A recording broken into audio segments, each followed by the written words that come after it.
Would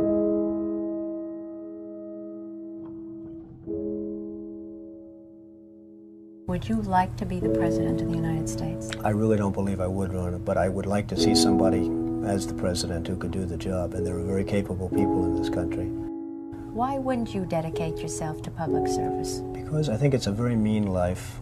I would love and I would dedicate my life to this country, but I see it as being a mean life, and I also see it as somebody with strong views and somebody with the kind of views that are maybe a little bit unpopular, which may be right, but may be unpopular, wouldn't necessarily have a chance of getting elected against somebody with no great brain but a big smile.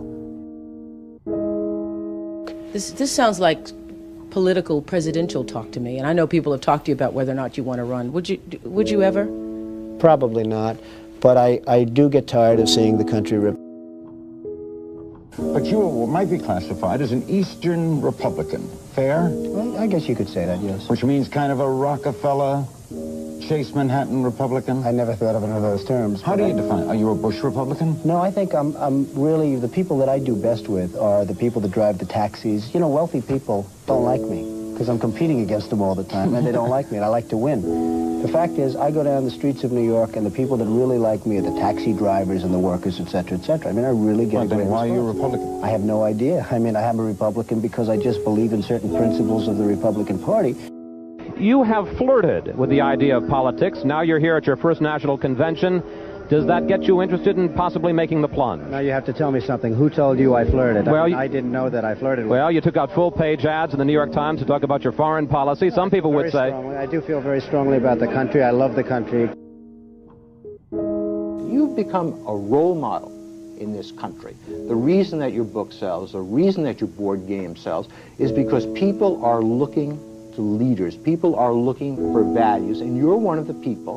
And it's no... You may dismiss it, but people are talking about, you know, Donald Trump for president. What they're really talking about is Donald Trump, show us the way. Well, be the true white hat. I'm, again, somebody that has a good instinct financially. I have had historically. I've followed markets. I've been going the right direction, whether it's New York real estate or stocks or whatever. I know from a common sense financial standpoint that something has to burst. When a country is losing billions and billions and billions of dollars a year, and when other countries are making hundreds of billions of dollars, something is going to burst, and it's going to start here. I know it. It's a question of when. To me, it's not a question if, it's a question of when. And unless we're going to solve our problem, and the problem is caused by our allies, unless we're going to solve that problem, this country is in very, very big trouble. And I'm not talking recession kind of trouble, I'm talking depression kind of trouble. Would you really like to take over and run the country as you have run your organization? I would much prefer that somebody else do it. I just don't know if the somebody else is there. I don't know if we have the kind of advocate that you need. We need major surgery. This country needs major surgery. Are you the surgeon? I think I do a fantastic job, but I really would prefer not doing it. Are you saying you will take it only if drafted? No, I'm not saying that. I'm saying that I hope that somebody comes along who can be an advocate, and I think that somebody will be so popular, But you haven't seen he or she will be the most, but I don't see it now. I wish that person were there. But again, I do know one thing. It's not a question. This country is losing hundreds of billions. It's not a question if, it's a question when. I have never understood how this is possible. I have never understood how somebody throughout this country didn't sue the United States government and have that overturned. I mean, you had people, investors, investing over a 10-year period for under a set of conditions. And this is, as I was talking before, playing the game. We're all playing by a certain set of rules. The rules were changed for the government, but they weren't changed for us. I mean, it was an incredible circumstance that happened. And people went bust by the hundreds of thousands, and I hope you weren't one of them in terms of that, but obviously you know a lot of people that were. They changed the rules on taxes, and you have some incredible situations where people guaranteed personally a stream of payments to be paid over a 10-year period based on a stream of tax benefits for perhaps a very good job, like a low-income housing development. Nothing wrong with that, a very positive thing. And after 2 years, they got wiped out with the taxes, and yet they still owed all of this money. And many of these people, most of these people, had to declare bankruptcy. They couldn't pay it. I deal with foreigners all the time. I deal with foreign leaders all the time. I know many of the foreign leaders probably better than a lot of the so-called candidates that are running on the Republican and Democratic tickets. I think I'd get along very well with them. And I think you'd have a lot less gridlock in Washington if I decide to do this and if I won. You know, nobody talks about the soldiers that are coming back with no arms and no legs. And I saw at Mar-a-Lago on Mondays, I make Mar-a-Lago my club that you know about. In Palm Beach. I make that twice now. On a Monday, I let returning Iraqi injured soldiers come to the premises. The most beautiful people I've ever seen, but they're missing arms and legs. They're with their wives, sometimes they're with their girlfriends, and the tears are coming down the faces of these people.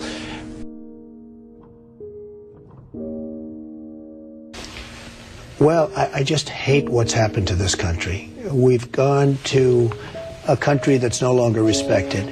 We're in a war that we should have never, and by the way, I'm worse than any hawk there is in terms of military and in terms of defending ourselves. But Saddam Hussein didn't knock down the World Trade Center. He had nothing to do with it.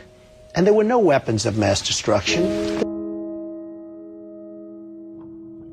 The other day, the head of 3M said that President Obama is anti-business. Do you get the same feeling that he does? Well, I don't know that it's anti-business or he just really doesn't know exactly what to do. And I'm afraid it probably is the second thing. I don't see him necessarily as anti-business. I think that he is not sophisticated in the ways of business. He hasn't dealt with the people that you've dealt with and that I've dealt with. I deal with China, as an example, a lot. It is never easy.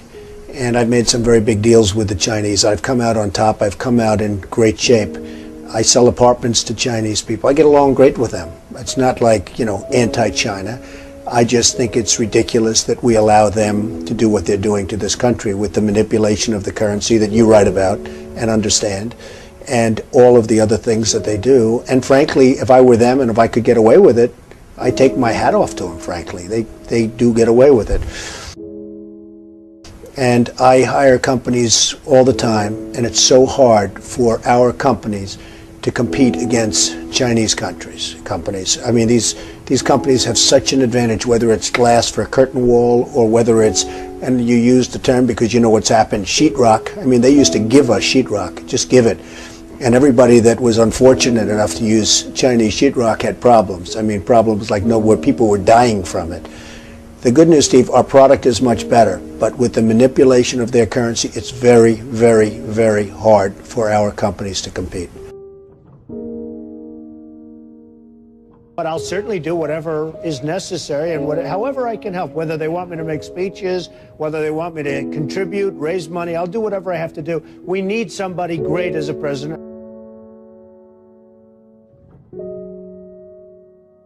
I know that you were mentioning that Aaron and I did a kind of an interesting video not that long ago in August about how things have fallen apart. But at that point, the only people who were saying it were us and you. I was saying it. I was saying it a long time ago. And frankly, they're talking about 50 basis points. I think you should drop it a point, a full, solid 100 basis points, and just sit back and see. And I was actually looking at somebody, a gentleman from Goldman Sachs was saying 175. So that's going to be interesting. But I think that's ultimately going to be happy. And it would be nice if Ben could get now ahead of the curve instead of always being behind the curve. He's behind the curve. Say what you want about Alan Greenspan. He was always slightly ahead of the curve. And that was always brilliant. And he had this incredible reputation. I think Ben has to get a little bit ahead of the curve. He has to do something dramatic. And I really think what he should do is surprise the hell out of everyone and do it 100, and let's see what happens. That would be big. Any politician, do you think, has the pulse? Anyone running for president has the pulse of what you know about the economy? Well, the biggest problem is something I never hear about. I told you about it once. Every time they lower interest rates, the cartel, because I call it a cartel, the illegal monopoly, raises oil prices, okay? So the monopoly, because that's all it is, it's a total illegal monopoly. If businesses ever formed OPEC, everybody would be put in jail. Here they are, and every time a country hits oil, they're invited in to the cartel, okay? It's a disgrace. So what happens is every time interest rates go down, oil prices go up. And it's the same number. I mean, practically the same money. So they lower it, they raise it. They lower it, they raise it. Now you have oil that's close to 100, going to be over 100. And nobody in this country calls and says, get that damn oil price down. You get it down.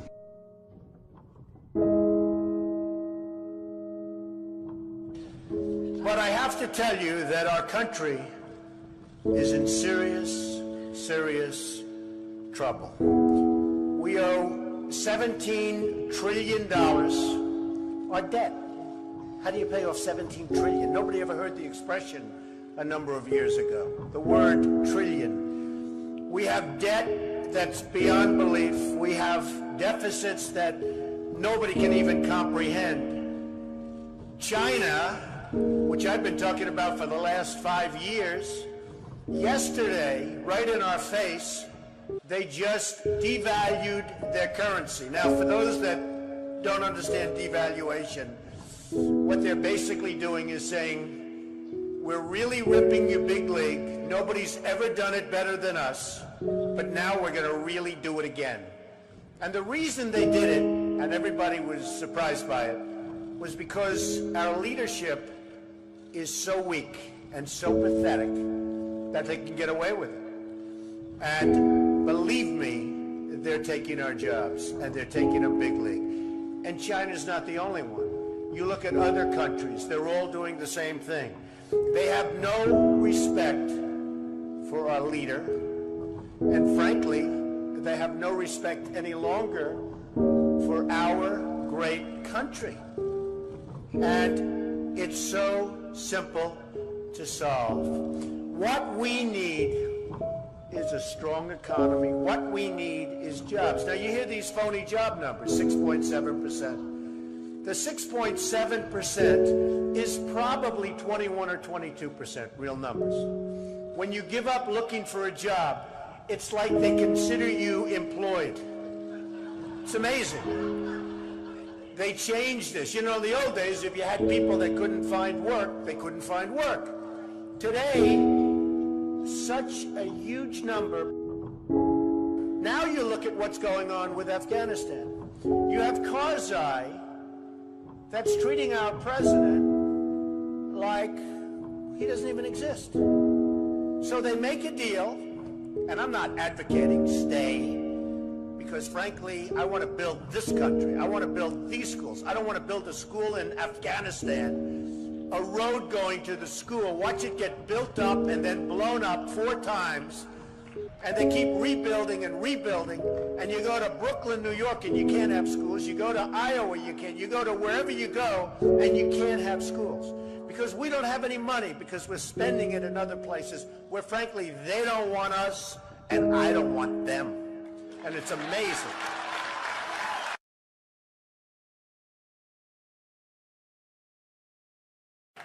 Our country is in serious trouble. We don't have victories anymore.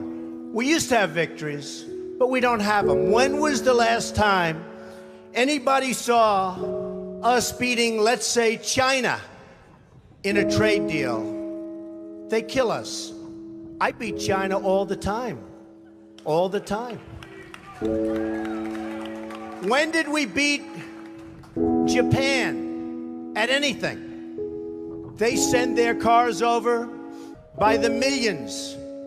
And what do?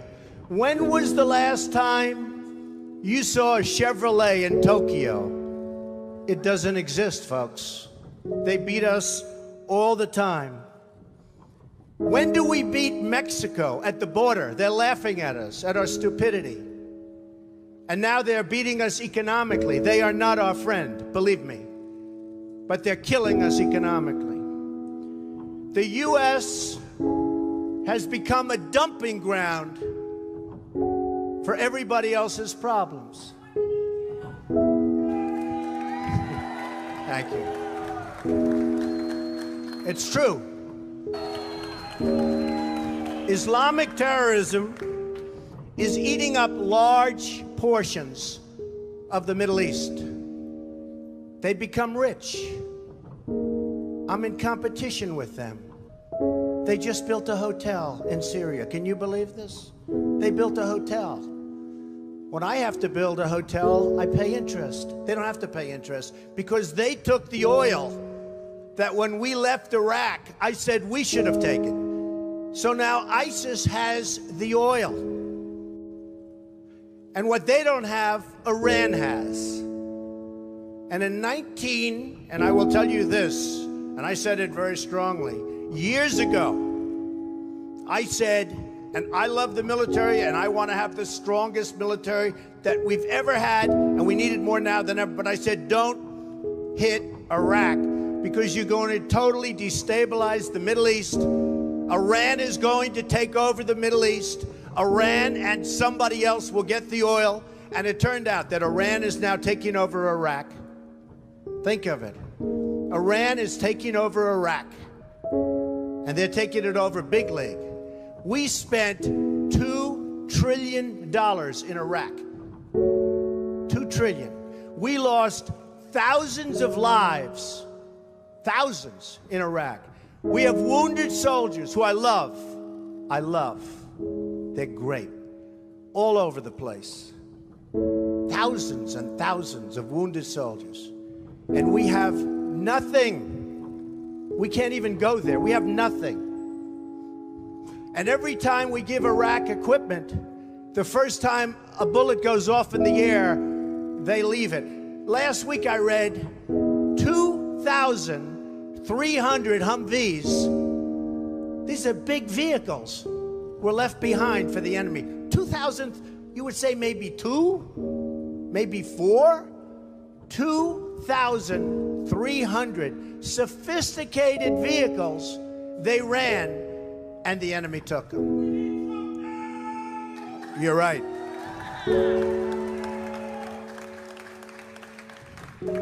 Last quarter, it was just announced, our gross domestic product, a sign of strength, right? But not for us.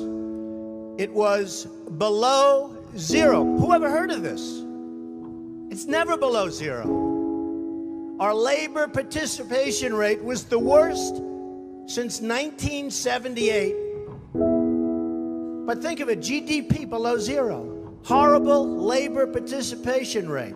And our real unemployment is anywhere from 18 to 20%. Don't believe the 5.6. Don't believe it.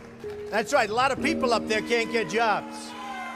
They can't get jobs because there are no jobs. Because China has our jobs and Mexico has our jobs. They all have our jobs. But the real number is anywhere from 18 to 19 and maybe even 21%. And nobody talks about it because it's a statistic that's full of nonsense.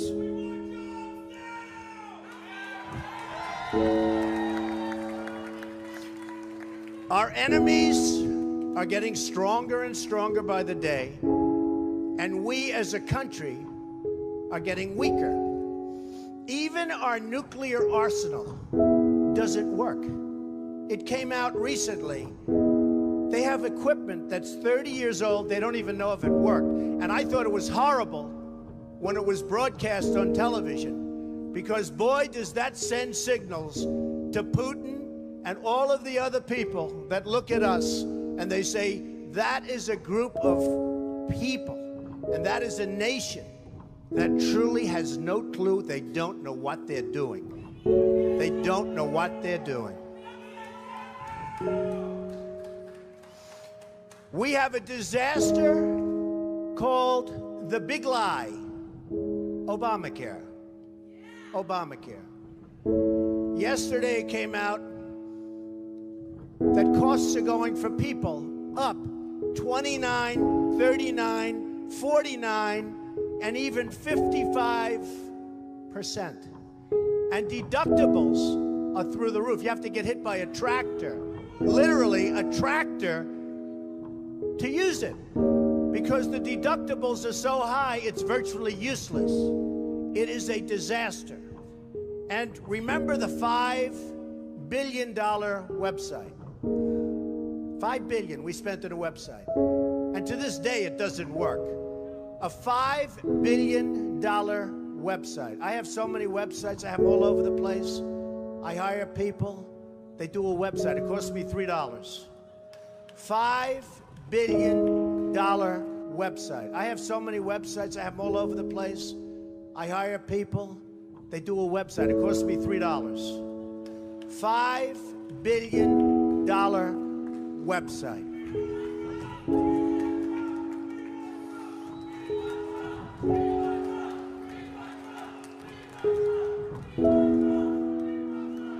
Well, you need somebody, because politicians are all talk, no action. Nothing's going to get done. They will not bring us, believe me, to the promised land. They will not.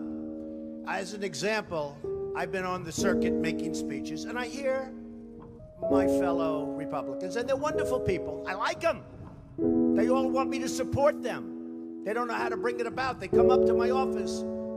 I'm meeting with 3 of them in the next week, and they don't know. Are you running? Are you not running? Could we have your support? What do we do? How do we do it? I like them. And I hear their speeches, and they don't talk jobs, and they don't talk China. When was the last time you heard China's killing us? They're devaluing their currency to a level that you wouldn't believe. It makes it impossible for our companies to compete. Impossible. They're killing us. But you don't hear that from anybody else. You don't hear it from anybody else. And I watch the speeches. Thank you. I watch the speeches of these people, and they say, the sun will rise, the moon will set, all sorts of wonderful things will happen. And people are saying, what's going on? I just want a job. Just get me a job. I don't need the rhetoric. I want a job. And that's what's happening. And it's going to get worse, because remember, Obamacare really kicks in 2016. Really big league. It is going to be amazingly destructive. Doctors are quitting. I have a friend who's a doctor, and he said to me the other day, Donald, I never saw anything like it. I have more accountants than I have nurses. It's a disaster. My patients are beside themselves. They had a plan that was good. They have no plan now. We have to repeal Obamacare, and it can be replaced. And it can be replaced with something much better for everybody. Let it be for everybody, but much better and much less expensive for people and for the government. And we can do it. So, I've watched the politicians. I've dealt with them all my life. If you can't make a good deal with a politician, then there's something wrong with you. You're certainly not very good. And that's what we have representing us. They will never make America great again. They don't even have a chance. They're controlled fully. They're controlled fully by the lobbyists, by the donors, and by the special interests, fully. They control them. Hey, I have lobbyists, I have to tell you. I have lobbyists that can produce anything for me. They're great. But you know what? It won't happen. It won't happen. Because we have to stop doing things for some people, but for this country, it's destroying our country. We have to stop, and it has to stop now. Now, our country needs a truly great leader. And we need a truly great leader now. We need a leader that wrote The Art of the Deal. We need a leader that can bring back our jobs, can bring back our manufacturing, can bring back our military, can take care of our vets. Our vets have been abandoned. And we also need a cheerleader. You know, when President Obama was elected, I said, well, the one thing I think he'll do well, I think he'll be a great cheerleader for the country. I think he'd be a great spirit. He was vibrant. He was young. I really thought that he would be a great cheerleader. He's not a leader, that's true. You're right about that. But he wasn't a cheerleader. He's actually a negative force. He's been a negative force. He wasn't a cheerleader. He was the opposite. We need somebody that can take the brand of the United States and make it great again. It's not great again. We need somebody. We need somebody that literally will take this country and make it great again. We can do that. And I will tell you, I love my life. I have a wonderful family. They're saying, Dad, you're going to do something that's going to be so tough. You know, all of my life I've heard that a truly successful person, a really, really successful person, and even modestly successful, cannot run for public office. Just can't happen. And yet that's the kind of mindset that you need to make this country great again. So, ladies and gentlemen, I am officially running for President of the United States, and we are going to make our country great again.